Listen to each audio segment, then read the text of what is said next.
तो ये कहाँ है बुद्ध की मूर्ति जो जिसकी मांग कर रहा है? जी सर, ये ब्रिटेन में के बर्मिंघम संग्रहालय में है सर। और मैं ट्रेन से भी बैठ के आ सकता था, लेकिन मुझे ऐसा लगा कि मैं पदयात्रा करूं और हिंदुस्तान को समझूं और लोगों को मैं जागरूक करते हुए माननीय प्रधानमंत्री जी। सर कौन जात हो, कौन ब्यादर हो, क्यों है? जी सर, जाति तो पूछे सर, ये कि आप कौन जाति हैं, तो मैंने कितना जगह पूछे होंगे? रास्ते में तो जगह जगह पे तो पूछे ही सर कि किस कास्ट से बिलोंग रखते हैं, कि क्या है ना।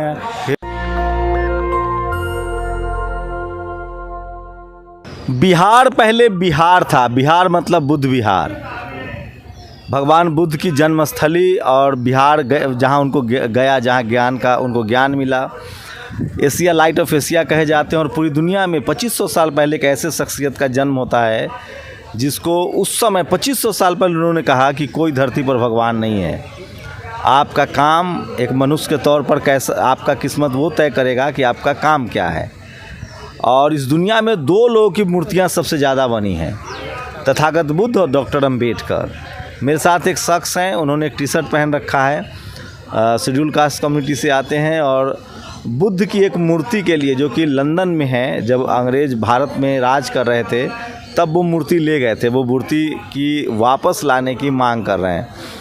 दरअसल पूरी दुनिया में अंग्रेज़ों का राज था। जैसे भारत में कई जगह चोर बाज़ार है जहाँ चोरी का सामान बिकता है, उसी तरह से लंदन के म्यूज़ियम को भी चोर बाज़ार कहा जाता है। वहाँ दुनिया भर के देशों से जब वो सत्ता में थे तो वहाँ की बेशकीमती जो धरोहर हैं वो अपना ले गए उन्होंने, लेकिन उनको संरक्षित किया है। लेकिन एक बात के लिए अंग्रेज़ों की तारीफ़ भी करनी पड़ेगी कि भारत में सम्राट अशोक की सभ्यता या मौर्य वंश की सभ्यता हो या तथागत बुद्ध के इतिहास हो, उसको किसी ने खोदा तो अंग्रेज़ों ने ही खोदा है। तो इन्हीं सब मुद्दों पर बात करेंगे। और सबसे ख़ास बात है कि ये भाई साहब बिहार के भागलपुर ज़िले से पैदल चलकर दिल्ली पहुँचे हैं। सब कुछ समझने की कोशिश करेंगे। क्या नाम है आपका? जी सर, मेरा नाम पंकज कुमार पासवान है सर। क्या करते हैं आप? जी, मैं सेल्स गांव में सेल्समैन का काम करता हूं सर। तो पैदल क्यों चल के दिल्ली आए? जी सर, पैदल चल करके इसलिए आया कि मुझे ऐसा लगा कि लोगों को जागरूक करना चाहिए कि अपना जो भारतीय धरोहर ब्रिटेन में है वो वापस आए और मुझे सपोर्ट मिले। तो बुद्ध के बारे में आप क्या जानते हैं? बुद्ध के बारे में तो सर वो तो ज्ञानी थे सर, वो तो बहुत भगवान है और अच्छे हैं वो सर, भगवान बुद्ध जी। और यही तो आप बुद्ध को मानते हैं? मैं तो सभी को मानता हूँ सर, बुद्ध को भी मानता हूँ, बाबा भोलेनाथ को भी मानता हूँ सर। हाँ जी सर। बाबा साहब का नाम सुने कि नहीं? जी सर, मैं बाबा साहब को भी जानता हूँ। कौन थे बाबा साहब? बाबा साहब संविधान निर्माता थे सर। तो ये कहाँ है बुद्ध की मूर्ति जो जिसकी मांग कर रहा है? जी सर, ये ब्रिटेन में के बर्मिंघम संग्रहालय में है सर। अच्छा, तो कोई पहले बात हुई है सरकार से, किसी से बात हुई? जी सर, मैं भारत सरकार का गृह मंत्रालय से संस्कृति मंत्रालय और भारतीय पुरातत्व सर्वेक्षण में मैंने आवेदन दिया था। उस आवेदन पे कार्रवाई की गई और मुझे वहाँ से जवाब भी आया कि आपके पास कुछ साक्ष्य है तो आप हमें दें और मैं ब्रिटेन सरकार से द्विपक्षीय वार्ता रखूँगा। तो दिया आपने साक्ष्य? जी सर, मैं साक्ष्य। क्या है ये मूर्ति का इतिहास? ये मूर्ति का इतिहास है कि 1861 ईस्वी में रेलवे की नींव खुदाई के दौरान निकली थी, जिसे तत्कालीन इंजीनियर ईवी हैरी ब्रिटेन लेके गए और ब्रिटेन में किसी उद्योगपति को बेचा गया। जाने आने का खर्च भी उन्होंने ईवी हैरी को दिया और वो उद्योगपति जो है कि एक पैलेस का निर्माण करवाया, जिसका नाम ही दे दिया गया वो सुल्तान बुद्धा आर्ट गैलरी, और उसी म्यूजियम में रखा गया है भगवान बुद्ध को। तो भारत में कहाँ रखेंगे? भारत में चूँकि सर ये रेलवे की जगह से निकली हुई थी, रेलवे से निकली हुई थी, मेरा मांग है कि ये इंडिया है और इंडिया के सुल्तानगंज रेलवे में स्थापित किया जाए सर। तो भगवान बुद्ध के बारे में और कुछ क्या जानते हैं आप? भगवान बुद्ध आपको पता है उन्होंने कहा था कि आदमी को पढ़ना लिखना चाहिए, अच्छा जीवन जीना चाहिए, जी। और धरती पर कोई भगवान नहीं होता है। जी सर, ये बात तो है सर, ये और भगवान बुद्ध बहुत सारे हम लोगों का उपदेश भी दिया, शिक्षा से जुड़ने का दिया। बहुत सारे ऐसे काम हैं सर कि भगवान बुद्ध ने किए हैं लोगों को। पैदल आने का क्यों तय किया? ट्रेन में बैठ के आ जाते हैं? जी सर, मैं ट्रेन से भी बैठ के आ सकता था, लेकिन मुझे ऐसा लगा कि मैं पद यात्रा करूं और हिंदुस्तान को समझूं और लोगों को मैं जागरूक करते हुए माननीय प्रधानमंत्री जी। कितना किलोमीटर चले हैं? जी सर, मेरा लक्ष्य था 1200 किलोमीटर का, लेकिन मुझे कानपुर पुलिस हरियाणा होकर के भेजा और मुझे ज़्यादा किलोमीटर लग रहा है। कि पुलिस ने क्यों हरियाणा को भेजा? कि बोला कि ये जो है कि उज्जैन हो, ये कन्नौज के वाले रास्ता थोड़ा ठीक नहीं है और दुकान वगैरह नहीं मिलेगा, सुनसान मिलेगा, और इधर से जाइएगा थोड़ा दूरी पड़ेगा, लेकिन आप लोगों से मिलते हुए जाइएगा आप। रास्ते में कितना समर्थन किया लोगों ने? सर बहुत सारे लोगों ने समर्थन किया सर। हिंदुस्तान को करीब से देखने का मौका लगा सर, समझने का मौका लगा सर। तो क्या आप भगवान बुद्ध के बारे में लोग जानते हैं? जहाँ जिन लोगों से मिल रहे थे वो भगवान बुद्ध को जानते हैं? जी सर, जानते हैं सर।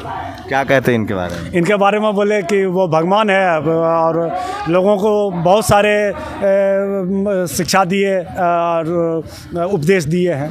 तो कहाँ भगवान बुद्ध को मानता है लोग भारत में? सर मानते हैं। मैं निकला, लोगों से मिला, तो ये तो मानना ही हुआ ना सर। मुझे जो सपोर्ट किए तो सिर्फ बुद्धिस्टों ने मदद की या हिंदू लोगों ने भी? हिंदू लोगों ने भी मदद किया है, और बुद्धिस्ट लोग किए ही है, लेकिन हिंदू लोगों ने भी किए सर। बहुत सारे लोग किए सर। तो लोग अगर आपके बारे में जान गए थे कि आपकी जाति तो पूछते होंगे लोग, सर कौन जात हो, कौन ब्यादर हो, क्यों है? जी सर, जाति तो पूछे सर, ये कि आप कौन जाति हैं, तो मैंने कितना जगह पूछे होंगे? रास्ते में तो जगह जगह पे तो पूछे ही सर कि कोई किस कास्ट से बिलोंग रखते हैं, कि क्या है ना। फिर तो क्या सर, बताते थे? फिर भी लेकिन हम देखे कि सर हमको मदद की है सर। नहीं तो आप छुपा लेते होंगे या बताते थे? हम बताते थे सर। तो फिर तो रिएक्शन बदल जाता होगा लोगों का। नहीं, हम तो देखे सर, मेरे साथ में तो रिएक्शन नहीं बदला सर। हाँ जी सर। खाना वाना खिलाया लोगों ने? जी सर, खाना खिलाया, पानी दिया, चाय पिलाया, यहाँ तक कि कभी कभी रात हो जाता था तो फिर जाति क्यों पूछते हैं जब लोग कोई प्रॉब्लम ही नहीं है? आप कभी सोचे जब मान लिया कोई प्रॉब्लम ही नहीं, मदद भी कर रहे हैं, खाना भी खिला रहे, तो जाति क्यों पूछते हैं? तो सर अब वो उनका इच्छा कि वो जाति क्यों पूछ रहे हैं। अगर वो ऊंचे जात से भी होंगे या नीचे से भी होंगे, लेकिन होंगे भी तो सर मुझे कोऑपरेट तो किए सर, खाना खिलाया, लोग बगल में बिठाया सर। लेकिन मैंने नहीं पूछा कि आप किस जाति से हैं, मुझसे पूछे, लेकिन फिर भी तो हम देखे कि सर हमको सारे लोगों ने मदद की है। आप क्या चाहते हैं? हम तो चाहते हैं कि सर प्रतिमा वापस आए सर। तो आपको लगता है कि प्रधानमंत्री आपसे मिलेंगे? तो भरोसा पे तो दुनिया टिकी हुई है सर। मैं तो भरोसा ही कर सकता हूँ माननीय प्रधानमंत्री जी से, और कि हमसे मिलेंगे और हमारी बात को रखेंगे, वो सुनेंगे। और नहीं मिले तो? नहीं मिलेंगे तो सर इसमें मैं क्या कर सकता हूँ। मैं वापस घर चले जाऊँगा। फिर ऐसा होगा तो 15 दिन बाद, 1 महीने बाद फिर आकर के मैं धरना पे बैठूँगा सर। फिर पैदल आएंगे? पैदल नहीं आऊँगा, इस बार मैं गाड़ी से आऊँगा सर। हाँ जी सर। लेकिन आपकी इच्छा है कि ये जो धरोहर है बुद्ध की वो आप वापस आए? जी सर, वो वापस आए सर। और क्या इच्छा है? यही सर कि इच्छा यही है कि भगवान बुद्ध की प्रतिमा वापस आनी चाहिए, सुल्तानगंज रेलवे में स्थापित होना चाहिए सर। तो चुनाव लड़ना नहीं चाहते हैं? जी नहीं सर, ये मेरी इच्छा नहीं है कि मैं। परिवार कैसे पालते हैं? परिवार सर, मैं सेल्समैन का काम करता हूँ। कितनी ज़मीनें हैं? ज़मीन सर हम लोग के पास नहीं है सर। घर में कितने बच्चे हैं? सर 3 बच्चे हैं सर। क्या करते हैं? सर पढ़ाई करते हैं सर। किस क्लास में? कोई सर मैट्रिक में है, 10वीं में, कोई 8 में है, और एक छोटी सी है 6 क्लास में। 6 क्लास में। आप कितने पढ़े लिखे? जी सर, मैं इंटर किया हुआ। तो कोई संपत्ति नहीं है मतलब परिवार में? जी नहीं सर। है? जी नहीं। जो कमाते हैं वही खाते? जी सर। बिहार में जाति जनगणना हो रही है, इसके बारे में पता है? सर जाति जनगणना हो रही है, मालूम है सर। होना चाहिए कि नहीं? होना चाहिए सर। क्या नाम बताएं? मेरा नाम पंकज कुमार पासवान है। पंकज जी हैं, और सोचिए कि बुद्ध की विरासत को बचाने निकले हैं, सहेजने निकले हैं। एक बुद्ध की जो मूर्ति है वो लंदन के म्यूज़ियम में है। ये चाहते हैं कि वो बिहार के भागलपुर रेलवे स्टेशन पर उसको लाया जाए, लगाया जाए।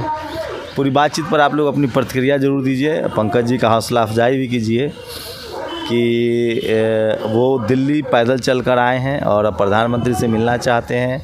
उनकी इच्छा है कि उनका जो ज्ञापन है वो लिया जाए और जो बुद्ध की जो विरासत है उसको सहेजा जाए। भारत में आपको पता है सब जगह बुद्ध की विरासत को ख़त्म किया जा रहा है। जी सर, खत्म तो किया जा रहा है सर। कौन लोग ख़त्म कर रहा है? ये इसकी मुझे जानकारी नहीं है सर। हाँ। ये तो मुझे जानकारी नहीं है कि कौन लोग ख़त्म कर रहे हैं, लेकिन हाँ इतना तो ये है कि उसके ख़त्म किया जा रहा है सर। ये ऐसा नहीं होना चाहिए। और अपना भारतीय, आपको पता है बाबा साहब ने बुद्ध धम्म की दीक्षा ली थी? जी सर। हैं? जी सर। ये पता है? जी सर। चलिए देर सवेर ही सही, लेकिन जैसे जैसे इस देश के जो मूल निवासी हैं, जो इस देश के लोग हैं, वो जागेंगे तब उनको पता चलेगा कि सम्राट अशोक हो, घनानंद हो, या तमाम उदा देवी पासी हों, तमाम शिवाजी महाराज हों, साहू जी महाराज हों, या भारत का संविधान हो, ये सब बुद्ध से प्रभावित है। उसी लाइट ऑफ एशिया ज्ञान के, सोचिए 2500 साल पहले दुनिया भर में बुद्ध को एक ऐसे व्यक्ति के तौर पे देखा जाता है जो ज्ञान के प्रतीक थे। लेकिन भारत से विदेशी तो ले ही गए मूर्तियाँ, भारत में भी मनुवादियों ने बुद्ध से बुद्धू बना दिया। जो सबसे ज्ञानी पुरुष थे उनको कहा कि बुद्ध हैं, तो उसके उलट एक शब्द बना दिया, मतलब बुद्धू। सोचिएगा जरूर, बुद्ध के इतिहास पर अंग्रेज ही नहीं ले गए हैं, यहाँ भी बहुत सारे हमले हुए हैं। भारत तब सोने की चिड़िया थी, भारत के घरों में दरवाजे नहीं लगते, ताले नहीं लगते थे, जब भारत बुद्ध में भारत था। शुक्रिया हमसे बातचीत करने के लिए। जी सर, धन्यवाद। आप लोग अपनी प्रतिक्रिया जरूर दीजिए। शंभू कुमार सिंह, नेशनल दस्तक, जंतर मंतर, दिल्ली। नेशनल दस्तक की आपसे गुजारिश है कि अगर इसको बचाना चाहते हैं तो नेशनल दस्तक को सब्सक्राइब करने के लिए रेड कलर के सब्सक्राइब बटन को दबाएं, फिर बेल आइकन की घंटी दबाएं। नेशनल दस्तक को बचाने के लिए बहुत जरूरी है कि हर खबर को शेयर करें, लाइक करें, कमेंट जरूर करें।